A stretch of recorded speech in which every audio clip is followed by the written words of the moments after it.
Tobat tame-tame jabang bayi Sedewa. Kowe sing gagalake, kowe sing murungke, ora trima banget ing ngatasé titakor wani karo panjenengan ulun Sang Pandhawa Bathari Durga langga mestakamu Sedewa.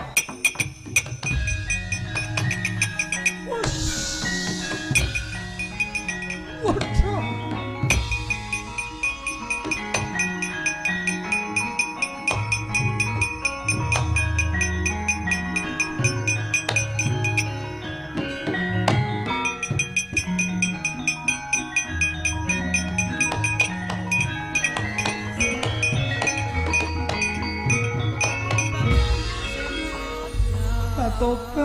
Tobat Sedewa. Lah kok kowe Digda Sekti Mandraguna kowe pasang walat, kowe pasang tulak sari. Aku arep nglonggo sirahmu nganti tiba kalenggak, ora bisa obah, ora bisa polah. Sedewa, aku njaluk tulung. Aku njaluk diayomi Sedewa, aku njaluk diruwat. Bathari Durga, sejatine Sedewa aku ora pasang tulak sari, ora pasang walat, nanging merga kowe kesiku karo tumindakmu kang kudu ngundhuh waing pakarti, titah ora luput kok arep dipatrapi pidana, wong ora luput kok dipaeka arep disirnake, adiling Gusti kang ora ngeparengke Bathari Durga. Yen pancen kowe kesinungan daya luweh, dina iki aku pasrah jiwa raga supaya aku bisa pulih otot bebayuku. Aku njaluk diruwat, aku njaluk diayomi Sedewa.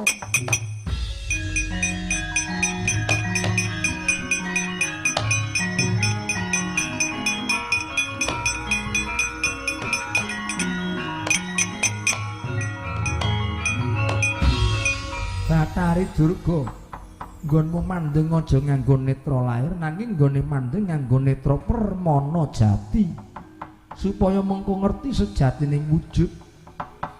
Manglunga janggamu, meningna paningalmu, menepna panca indriyamu. Aku minangka dadi lantaran nggone bakal ngruwat mala trimalamu Bathari Durga. Awik nam astuna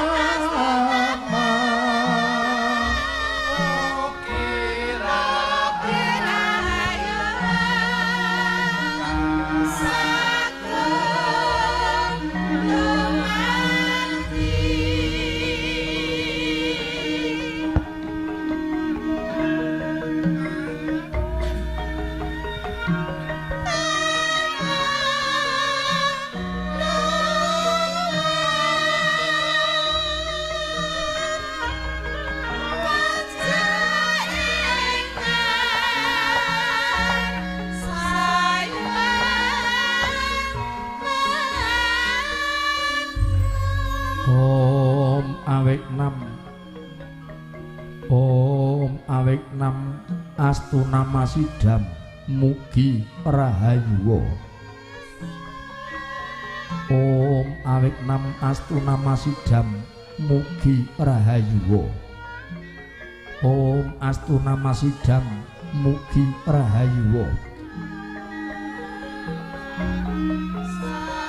Duh Gusti ingkang Maha Agung, ingkang nyipta langit lan bumi, sun angruwat lemah mendak miwah pagupaning merak miyang pagupaaning warak, undung-undung matu tinumpuk sedaya wusirna gempang awit saking kepareng ingkang Maha Nasa.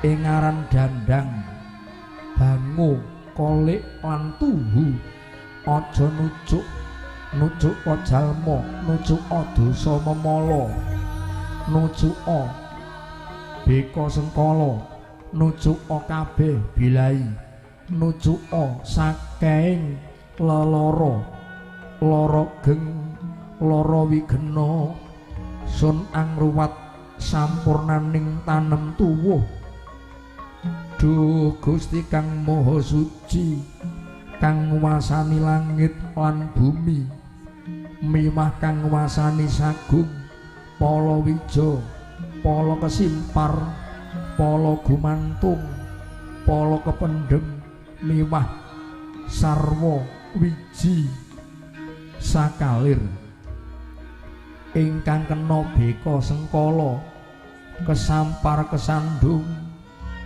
ingkang kaidak ingkang kailes sedaya kenging sangkala wusamya waluya harja sedaya sengkalaning marga wusirna wit sih palira marmaning Hyang Maha Agung wit sih kemiraning Hyang Maha Agung sampurna sampurna sampurna rahayu sagung dumadi rahayu sagung dumadi bebas saking sambikala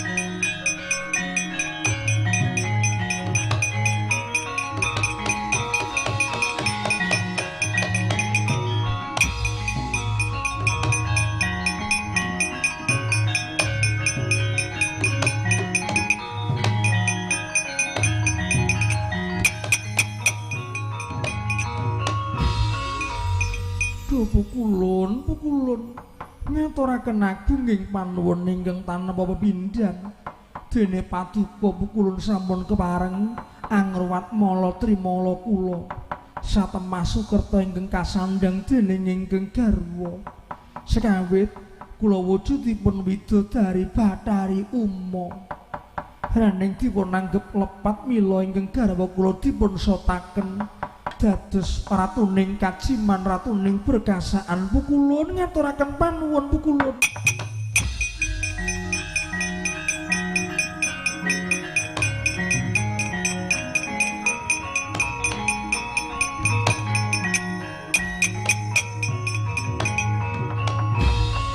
Bathari Durga raning kowe wis wujud widodari kang endah sulista ing warna mula mapane dununge duduning kanyuwangan kasitran Gandamayit nanging balyaning karang kawidodaren Bathari Uma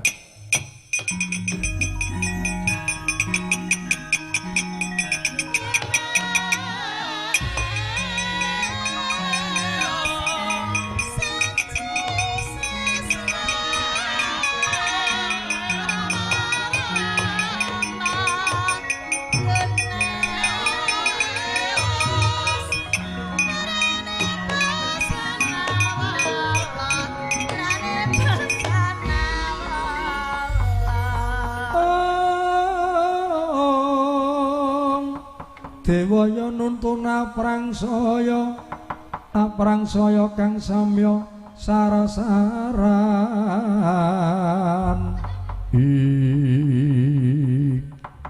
doyan pukulun kula nyasaken pangabekti mugi konjuk wis ulun tampa nggih sedewa malah ulun nedya nrima marang jeneng kita merga pakartining sedewa ingkang bisa ngruwat mala trimala lemah sangar kayu ingkang angker papan ingkang dawat kliwat-kliwat papan aing lemah sangar satemah bisa tawa tawi tawar dene wujuding Bathari Durga ingkang sekawit wujud praseksi kulina dak siya mangan daging ngumbar marang kamurkan senengan yaya saiki dadi widodari kang endah sulista ing warna ora mung iku Bambang Sudamala kita isih duweni kewajiban nyirnake angkara murka duweni kewajiban madhangake ingkang peteng kang mangkono ulun bakal marangake kanugrahan wujude pusaka kasemekan tanpa ana sedewa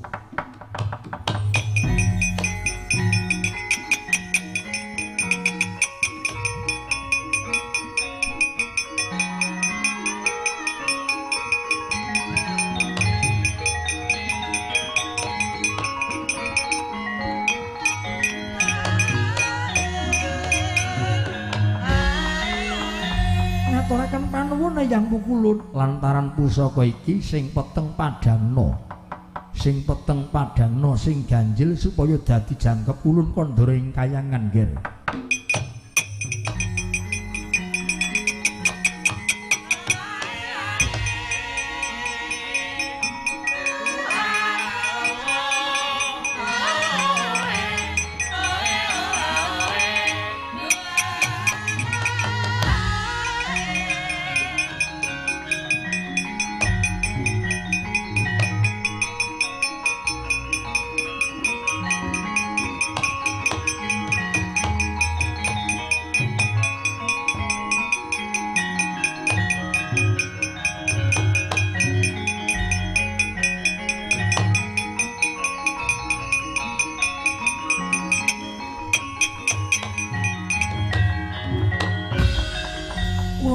Kok wonten brahmana sepuh nganti yoganipun mlajar-mlajar panjenengan sinten?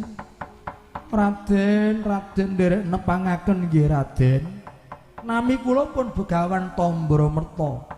Saking pertapan Prangalas menika yoga kula Angger Saka lan Pradapa. Paduka menika sinten Raden?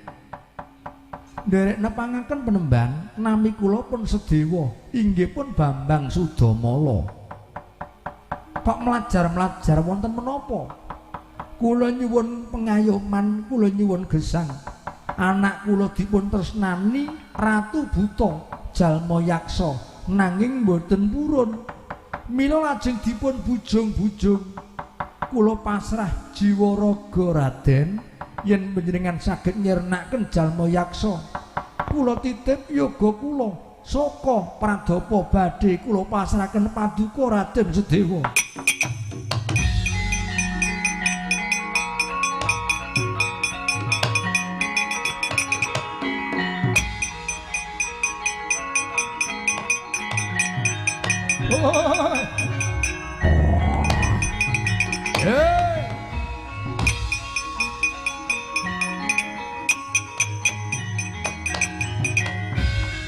Yang tete kalono kalayatan takut maringkut ringkut ngisi siung mijil Prabowo ladalah ana bocah nom-noman kowe sing ngingitke saka Pradapa kowe jalma yaksa ya jalma yaksa ya aku iki panjenengan sapa Raden Wuragil Ngamarta. Aku Raden Sedewa, ya Bambang Sudamala. Tak jaluk saka Pradapa. Yen kuat nampani pusakaku, tamakno kene Raden.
Ilahing Mastahuna ulun Bathara Citranggada Sedewa ulun ngaturke panuwun sing tanpa upama merga lantaran jeneng kita bisa ngruwat mala trimala ulun ingkang sekawit napa siku dendaning Wang Pukulun jagat Grinata. Aduh Pukulun nyuwun pangapunten Pukulun lan sungkem kula mugi kanjuk wis ulun tampa malah kanugrahan sing nampa jeneng kita. Sakwutuhe Soka lan Pradapa ing sakmengko dadi pesti jatuh kramane Nakula lan Sedewa.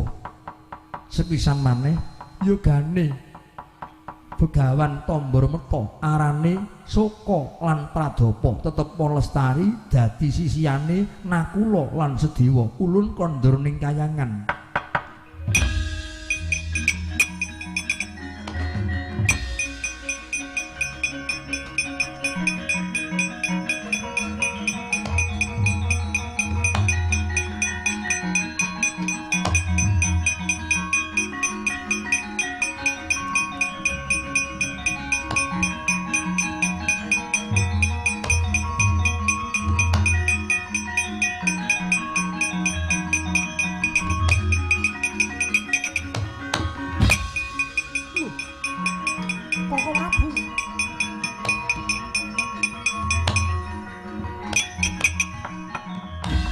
Ora ngira babar pisan tinemune Dimas Sedewa. Nuwun inggih, Koko Adipati wonten menapa?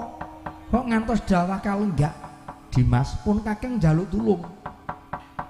Ngestina geger merga ana kraman wujude buta loro. Kalanjaya Kalantaka bakal ngirnake Kanjeng Ibu Kunti nali brata. Pun kakang ngalang-alangi panendhenipun kakang ora bisa ngendhih kasedane Kalanjaya lan Kalantaka. Mangsa bareng Dimas Sedewa nggone bakal ngayomi Ibu Kunti nali brata kanthi cara Kalanjaya Kalantaka sirnakna Dimas Sedewa.